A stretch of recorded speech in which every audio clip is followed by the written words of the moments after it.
and welcome back to the inn. It's raining cards. Hallelujah, it's raining cards. Oh yeah. Alright, so here's the ground rules for this. We are going to be talking about the official confirmed cards, which means Jaina, we're not touching her at all, or any of the other things that have been quote-unquote spoilers. Yeah. So, we're not touching those, but we're just going to dive head and face first into the new stuff that's been announced. Yeah. So, basically, until Blizzard officially confirms it, we are treating that as fake. Mm-hmm. So the first reveal, after coming back from about a 3-week hiatus, is Ticking Abomination. He's a 4-cost, 5/6 death rattle. Deal 5 damage to your minions. Oh. I'm looking at this, and I'm just going, what would I put you in? And I don't see anything currently to put you in. So, I mean, like, yeah, you can potentially do Big Druid and be like, hey, innervate coin into this. And it'd be something that's like, you know, out there and just bump, bump, bump, bump, bump, bump. It's hard for your opponent to deal with on turn 2 and potentially even turn 3 for that matter. So you get a good chunk of damage to face. But other than that, I'm just like, ew. If this gets hit on from Evolve because of Token Shaman, ew.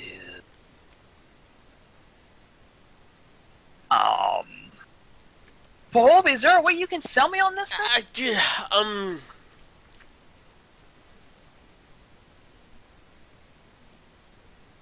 4 mana, 5/6 is nice. Let's be honest here, guys. The original Abomination was ran because it was essentially a nice control taunt minion. It didn't just do 2 damage to your minions; it did 2 damage to everything. So, saying this is a new Abomination card and then it does not do anything close to what the original Abomination card did. I mean, when they went from what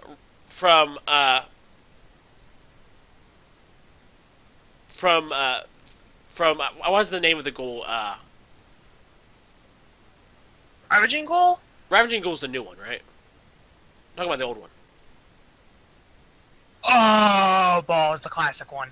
Yeah. No, that was from Next Round. But anyway, when they went from that ghoul to Ravaging Ghoul, yeah, Ravaging Ghoul is not a taunt minion, but the effect essentially does the same thing.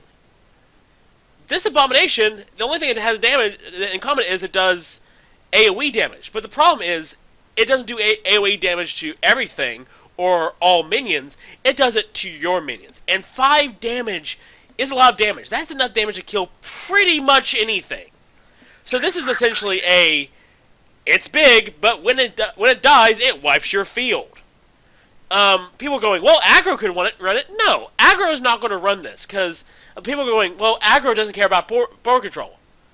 They don't care about controlling the board, but they very much care about having a board. They need to have a board in order to go face, because a lot of the times, they're not all charge minions, so they need to maintain a board. They're just not going to be trading that often. So yes, they care about having a board, which means they don't want this. Any aggro deck will not want Ticking Abomination because they need to keep a board. And control decks can't use this, because the whole points of control decks are that they will want it to be dealing damage to either all the enemy minions or all minions. Basically, this is controlling your own board. This is not what you want if you're a control deck. And mid-range in general just doesn't want it. There are better 4-cost options. Even in Wild, you have freaking Paladin Shredder, which turns into a board wipe every once in a while. You know, and people run that because it's good. This, I think the downside's too great here, and I can't think of any deck that'll really want to use it. People will go, well, you can trigger your own Death Rattles. Except, here's the problem. If you are running a Death Rattle-centric deck, your goal is not to trigger all your Death Rattles. The goal is to basically yes, you want your minions killed, but you're not just going to randomly be killing your own minions. Basically, if you are running a Death Rattle deck, and I know because I have a Death Rattle themed deck, here's your goal. Either one, you want your opponent to waste resources on your minion. They waste resources on killing it, you get goodies. Number 2, you use the Death Rattle minion to trade, kill off their minions, and then get rewarded with your Death Rattle. Guess what this doesn't do? Its Death Rattle is not a reward for playing in a Death Rattle deck, and pretty much since you want your opponent to either waste resources on your Death Rattle minions or to use your Death Rattle minions to trade, its Death Rattle killing off your Death Rattle minions does the exact opposite of what you want to do in a Death Rattle deck. So, yeah, I'm not seeing a place for this card. I'm really not. I just think the downside is bad for everyone. And I think the problem I'm having with this is for an Abomination card, if they had changed the Death Rattle a little bit, I don't know, maybe they could have changed the stats, made it taunt or something. This could have been a really cool control card. But in order to do that, you have to basically control the other side of the board. And I'm going to make a comparison to a legendary. Hey guys, you know Anomalous, that thing that does 8 damage to all minions? Nobody plays that. And that can actually be used for control. This can't be used for control because you can't do squat against the opposing side. So no, this can't be played. This is not going to be played. This is a bad card, and I don't know. What the crap? I'm throwing up a comment now, just so we're clear. It should be on the screen like right now. I'm gonna live and die. Actually, I won't live and die by this, but it's just more or less. Please don't make me eat my own shoes on this.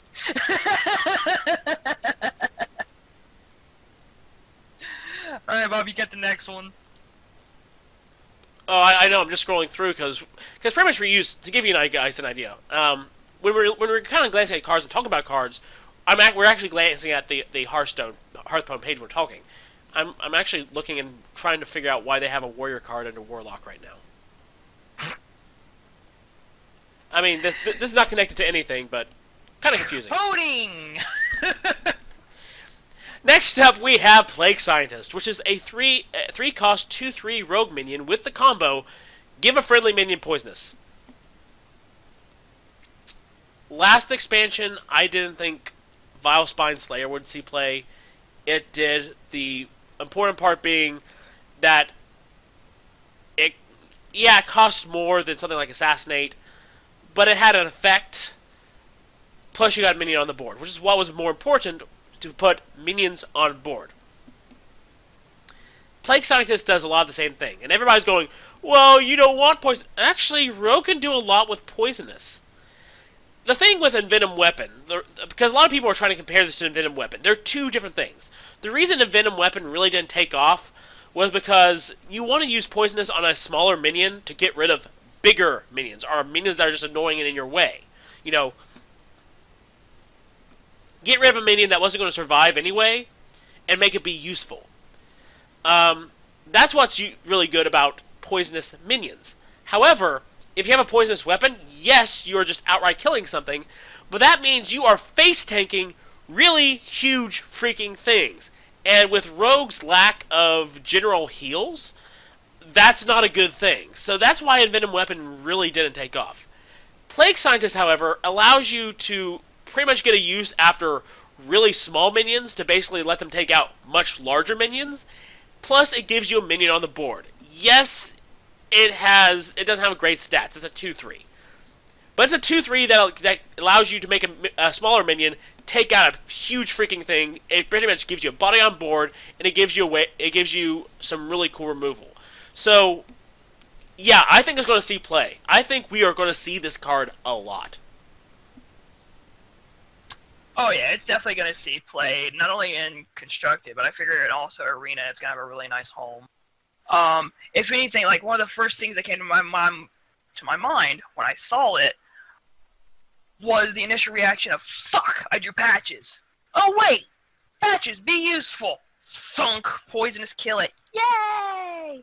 And then of course, doing Pyromancer combo to be able to make Wild Pyromancer just nuke the board.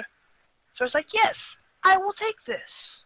I like this minion, it's really nice. Definitely up there in the very good slash meta. It's not. I can't say meta defining because I don't know what the meta is going to be just yet. But he's a very good card. Are we good on Plague Scientist? Yes. Icebreaker. The new Shaman weapon. 3 cost, 1 attack, 3 durability. Destroy any frozen minion damaged by this. Alright, first of all, first question. Alright, Shaman, where the hell are you hiding? Because you only have 2 things that really do frozen. Frost Shock, and Glacial Shard. Right now, this weapon is useless. Because you're not gonna run it in tandem with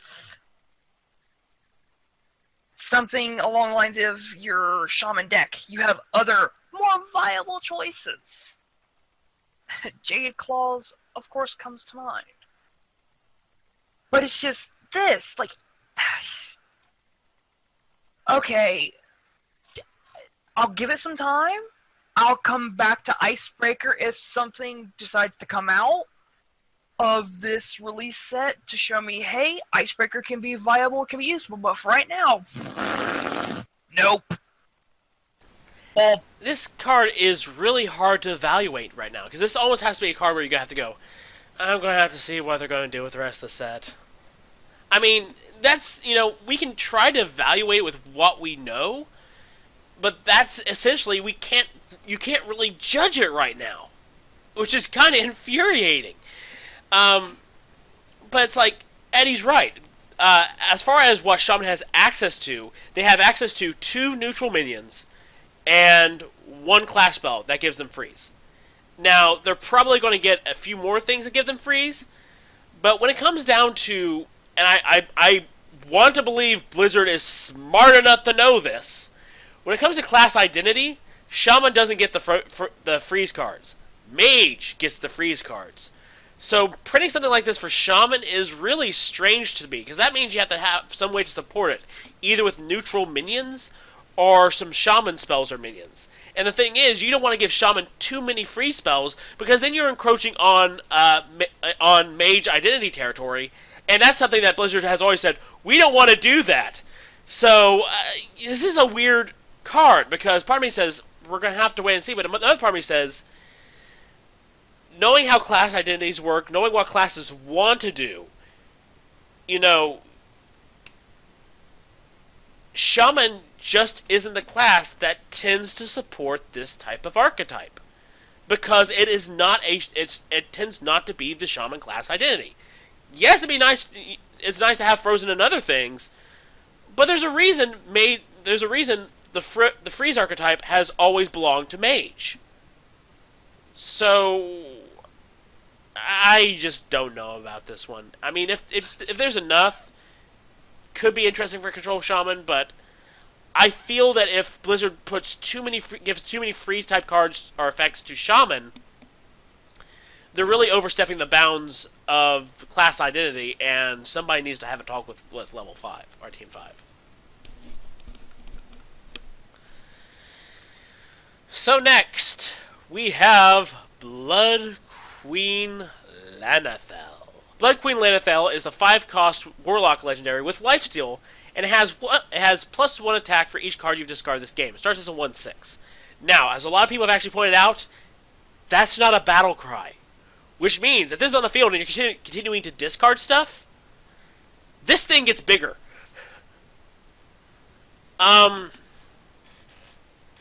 right now Disco Lock is kind of weak. I thought that with Angoro, Disco Lock would actually get stronger. And people have said, well, Disco Lock's never been strong. Except everybody forgets that Disco Lock was strong after Karazhan. But I digress. Disco Lock can be strong. It's just finding the fact of what it wants to do. And a lot of people say that Disco Lock has a hard time supporting mid-range or control. What they really want to do is kind of be more aggro-based. Which might be true here. The thing is, I think they're right. Disco Lock does need some more support. Maybe that's something that we will get from the new Warlock Death Knight hero. But this is +1 attack for each card you've discarded this game. And there are some really nice things that Warlock got in the last expansion. Do you play this with the Warlock quest? I don't know.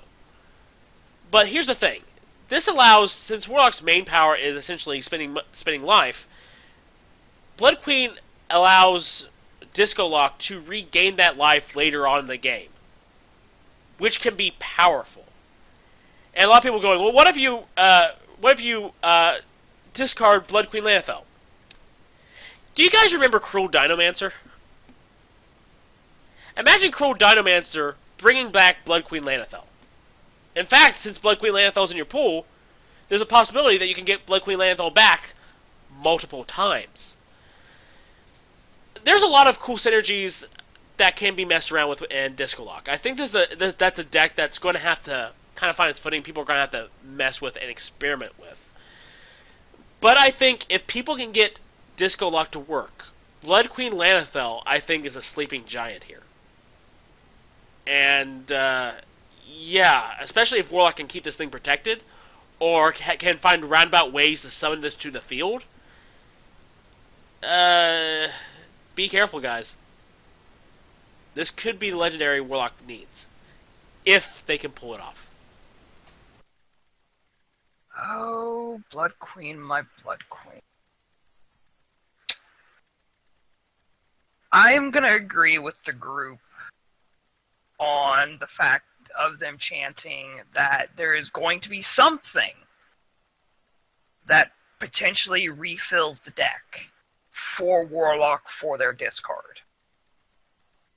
Not sure what it is yet, but I'm gonna join that group of, yeah, there's gonna probably be something. But let's just say this, Eddie, that as far as that kind of effect, that's something that like, we haven't talked about Disco Lock as a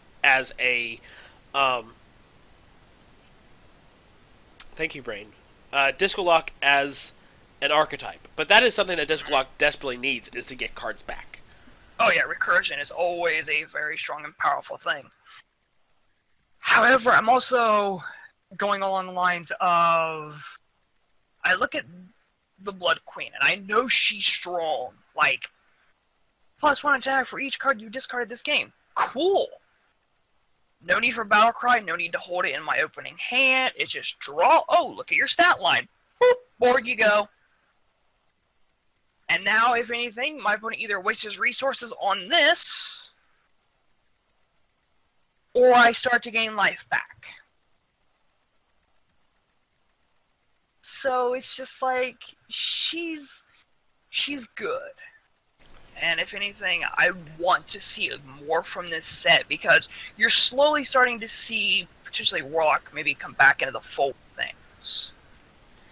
But it's one of those things where it's like, it's just, right now it's a slow burn and slow build. Yeah, my thing is, with a lot of people saying, we think they're going to get something where they can pretty much put discard cards back in their hand or whatever, or back on the field or whatever, because a lot of people were talking about this, and I'm going, did everybody forget about Cruel Dinomancer? Apparently. But here's the thing. If Warlock gets an effect like this, see, Hearthstone actually doesn't use a traditional graveyard, which means it's possible, let's say you only had, like, it's possible that if Blood Queen Lana'Thel was discarded, and there's a way to get those cards back in your hand, it's now possible to get multiple Blood Queen Lanathels. And if Blood Queen Lana'Thel gets discarded again, there's now, whenever it looks at the pool, there's now 2 of them in the pool. This is kind of how Resurrect works for Priest, by the way. So if it gets resurrected, so let's say if Warlock has that ability, and it gets discarded multiple times, that increases the chance of you getting it back in the pool or summoning it with Cruel Dynamancer, which increases the amount of times you can just plop this thing on the field. If that sort of mechanic is introduced to the game, guys, this card is super scary. Because people are going, well, we can just remove it. Or, like, because, just remove it. But that's the thing. If that mechanic exists in the game, then you want Blood Queen Lana'Thel to be discarded. Because by being discarded, you essentially increase your chances of having multiples of this card. And by having multiples of this card, it becomes very hard for your opponent to get rid of it. If anything, you do realize with you gushing this hard about this queen, you're gonna get the discard legendary from last set. Well, knowing that I'm holding how many packs at this point, and I'm not going to be opening them until the next set arrives where the legendary thing comes into place, it's almost a certainty at this point. But that's the thing. I'm not really gushing about this card because I want this card, but I'm just saying, if this mechanic is introduced into Hearthstone, or even with just Cruel Dynamancer as it is right now, this has the potential to be a super scary card, and I think people aren't really taking that into account. It could end up being nothing, and knowing what we've had before, it might end up being nothing. But if the potential is there, and if that is introduced into the game, yeah, yikes. I get to move on to Bloodraiser now, yes? Yes. Oh. Bloodraiser, 4 cost, 2 attack, 2 durability, battle cry, and death rattle. Deal 1 damage to all minions. Bloodraiser, hi, it's me, Eddie. I am gonna go ahead and just stack you right in my meta-defining cards. Because you, my fine, fair weapon, are definitely going to be seen and played. This thing is Deathbite 2.0 on bloody steroids. And it's just, oh my god. Can I just have this one now, please? Please, just let me see and have this one now. To be able to potentially also combo this with the king from the last set. King Mosh? Yes, King Mosh. Being able to combo with that, or at least to be able to just hit. I'm not even thinking, or at least trying to consider the stuff in Wild, because it's just like, we already know there's wonky, crazy, fun stuff in Wild for that, but it's just, come here, Razormaw, you are so nice. Especially for Warrior if they want to go back into that control style, which we'll get into a little bit later. But just, gimme! Yeah. Guys, a lot of people are arguing, oh, this is trash. Guys, this is going to be played. There's no question this is going to be played. Deathspite was played, this will be played. Yes, it costs the same as Deathspite, and it has 2 less attack. But it doesn't matter, because Deathspite was not played because it had 4 attack. Deathspite was played because of its death rattle. The fact that you could attack minions, and then that death rattle went off when it was destroyed. Which, given what Warrior wants to do, which is basically have perks for damaging its own minions, or by damaging your minions, it can get rid of your minions or do considerable damage to your minions, yeah, that's a huge plus. And while Bloodraiser only has 2 attack, it does Deathbite effect twice. Once when it enters and once when it leaves. And here's the thing, you can't stop it. Oh, look, you destroy my weapon? The effect still goes off. Because here's the thing.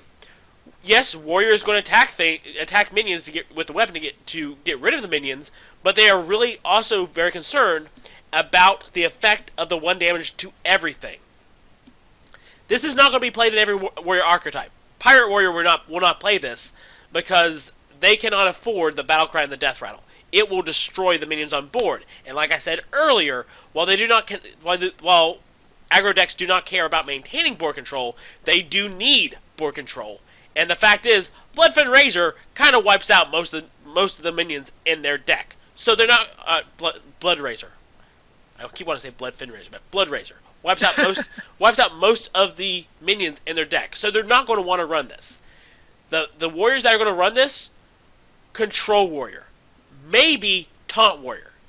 Any sort of control-oriented warrior is going to run this card because you have things like Sudden Genesis, which may or may not be run. Nobody cares about Sudden Genesis, but people do care about Sleep with the Fishes, and they do care about Execute, which you need something like Blood Razor to proc.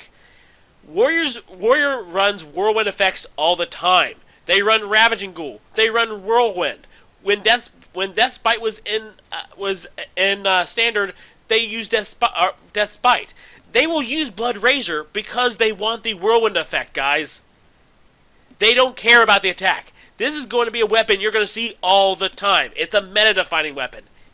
Get over it. Get used to it. The attack doesn't matter. The effect does. Oh yeah, and if anything, don't knock my Sudden Genesis. It makes big/giant warrior actually viable.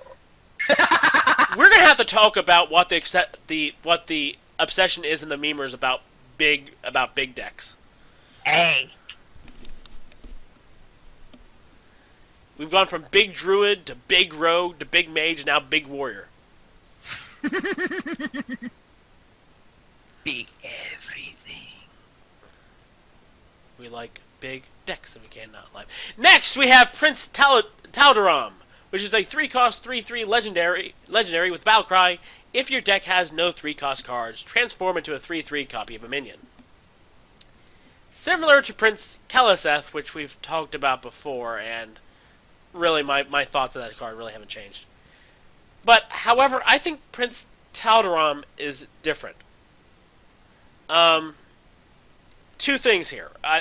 Basically, my criticism for Prince Keleseth was that I didn't think the reward was good enough for Prince Keleseth, because you need to have him early, and if you got him later, it didn't work. I just didn't think the reward was good enough.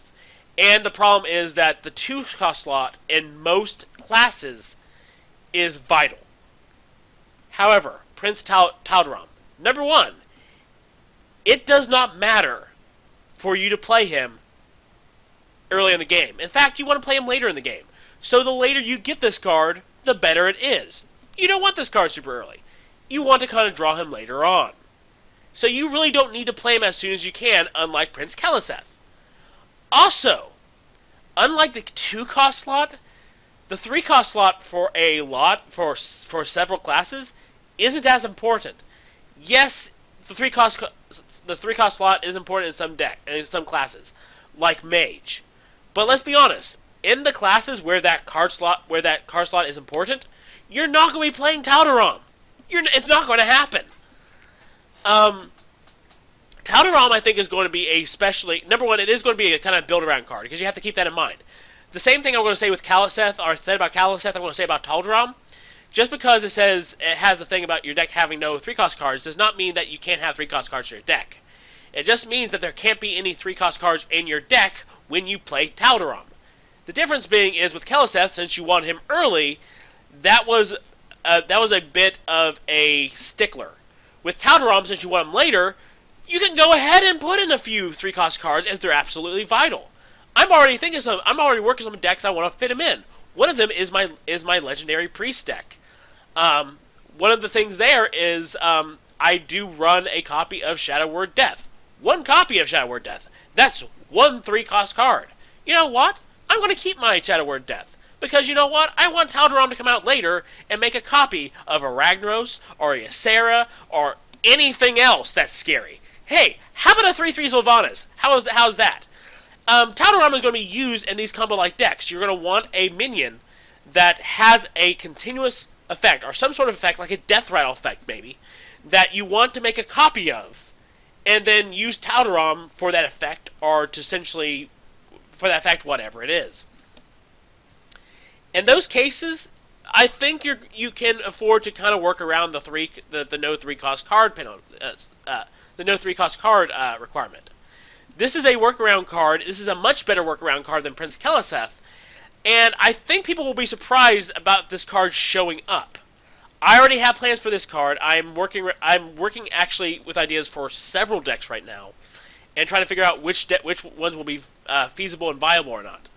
But yeah, this is a card I'm very interested in, and I think it has more of a chance than the previous prints. Eddie?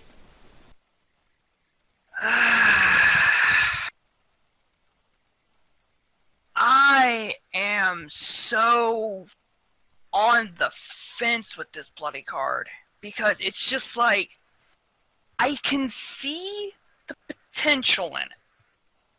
Because, like, in my head, while you were sitting there just doing your little rant, I'm just sitting here walking around, and I'm just going 1 little, 2 little, 3 little Tyrians, 4 little, 5 little, 6 little Tyrians.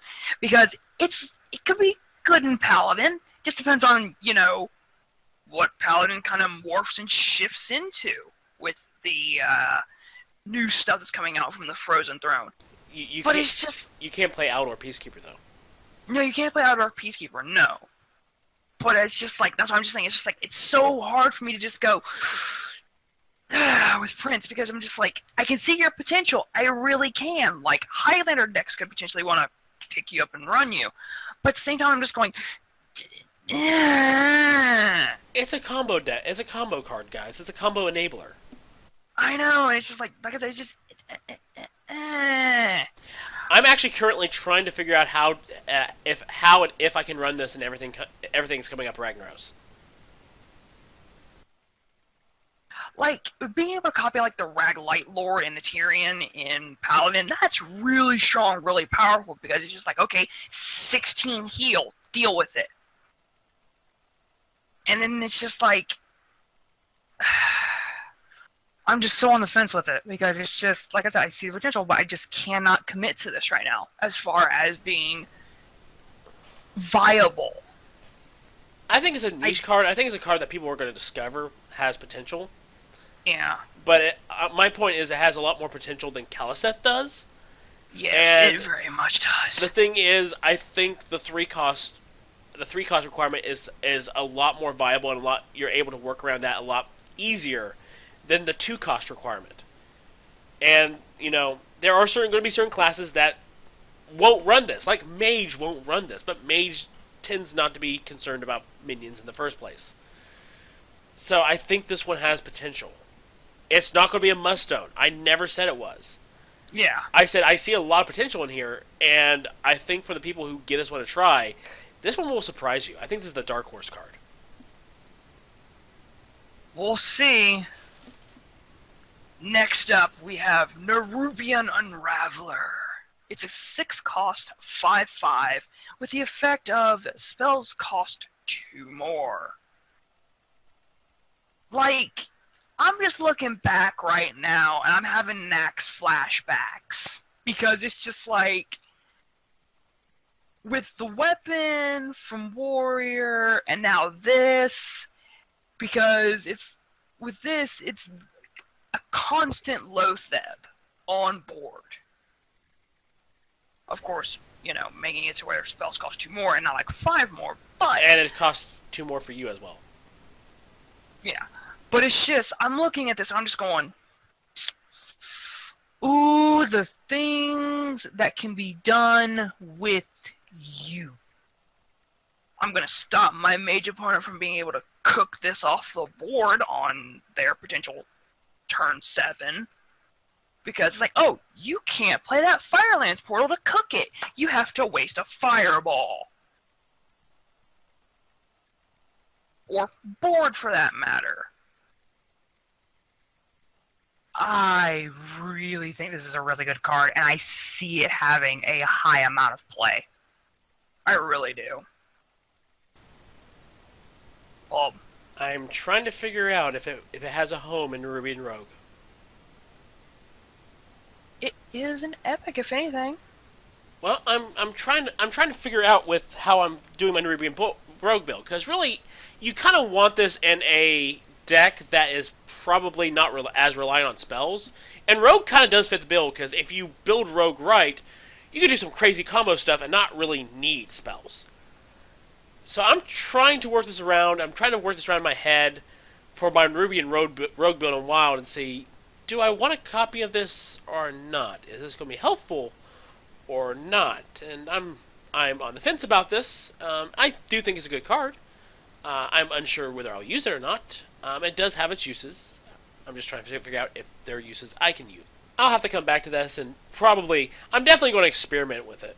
Okay, so next up we have Mountain Fire Armor, which is a 3-cost 4/3 warrior minion with the death rattle. If it's your opponent's turn, gain 6 armor. I like this. This is...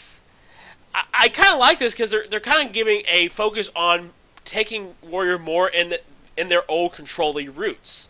You know, to go back to some of their old standbys, which they haven't been really relying on recently because, you know, it's either been they've either been really going with aggro, or they've had taunt warrior. This allows it. I'm seeing a lot of cards that are pointing to maybe having an older style control warrior come back, and Mountain Fire Armor basically giving them a way to get 6 armor easily. Which, remember what I said, what your goal is if you're running a death rattle minion is, and this one is essentially, come kill me, bro. Yes, that probably means you're going to be trying to make it go face because you need them to kill it, but that's still a threat, and I kind of like that. So I kind of like this given pool. I think this card is going to make warrior kind of consider what they want to do. You know, how they're going to play around with the board state, which is really important if you're a control warrior anyway. And yeah, I think this is going to be really cool. This is going to be... I really like this card.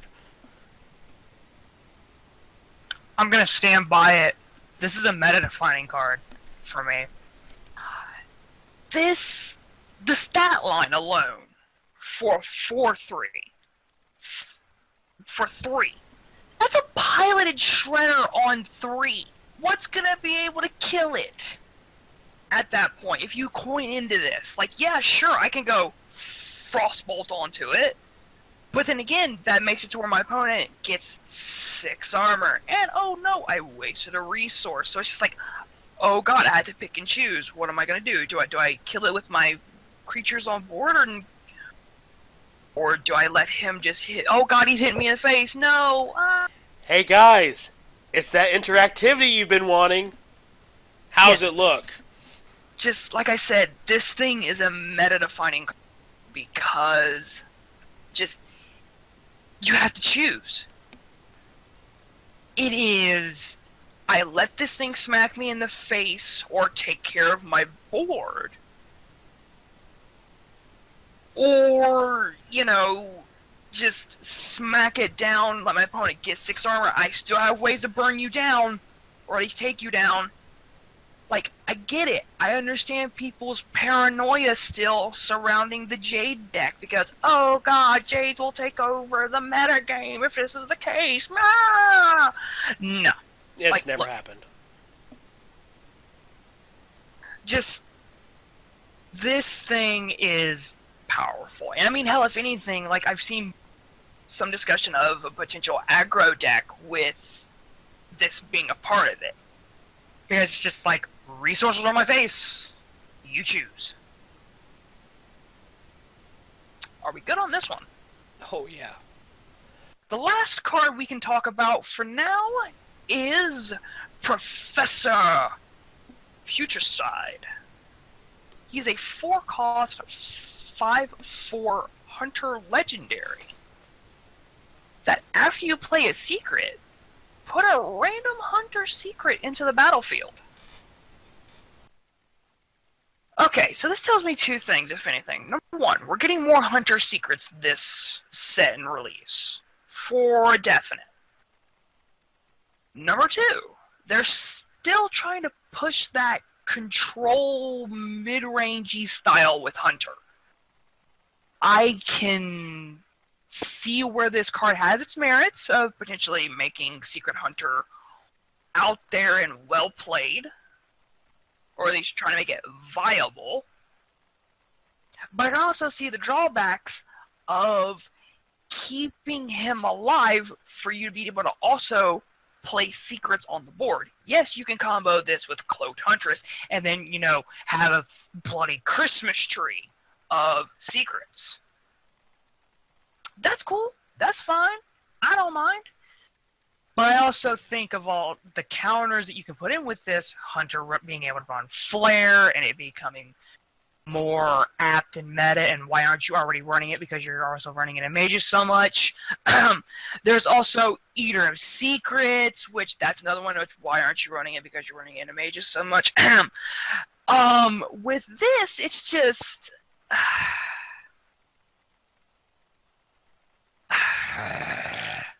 It really depends on how things shake out meta-wise. And also, the other secrets that can be revealed with this. Bulb? I think Secret Hunter might make a resurgence. The question is, will it stay in the meta? But I think it will make a resurgence. And you're going, well, you have to keep it on board. It's like, well, you don't play him on turn 4. Play him on turn 6 or turn 5 with a coin. Combo him with a secret altogether. And here's the thing. You're going, Hunter secrets, but if you play one secret, you get a random secret. And that secret can make all the difference. Getting random secrets, being able to just Christmas tree with Hunter secrets, this could be nuts. This could be what Secret Hunter kind of needs. And that could be really interesting. I'm kind of interested in where this goes. So I think it's really good. If Secret Hunter does well, this could potentially be meta defining. Like, this could be potentially... I'm trying to remember the name of it. Mysterious Challenger? Yeah, this could be Mysterious Challenger level meta defining. But it depends on how the meta actually shapes out. But, yeah, I'm kind of interested. I kind of want to see. Maybe if I get this, I might mess around with Secret Hunter again. So, we'll see. Anything else you want to talk about in regard to this card? As far as Professor Putricide goes, no, I've got nothing for him. Okay. Well, that about wraps it up for this. I think it is worth mentioning that we are going to try to keep on top of things like we did last time, but we expect that there's probably going to be an influx of cards. We'll try to figure out what that level is. So we may do additional card discussion videos on days other than Wednesday if the amount of cards ends up being too much. But, other than that, guaranteed card discussion videos every Wednesday until the expansion releases, with some additional ones every once in a while. And, yeah. So, there you go. We will see you next time. Bye.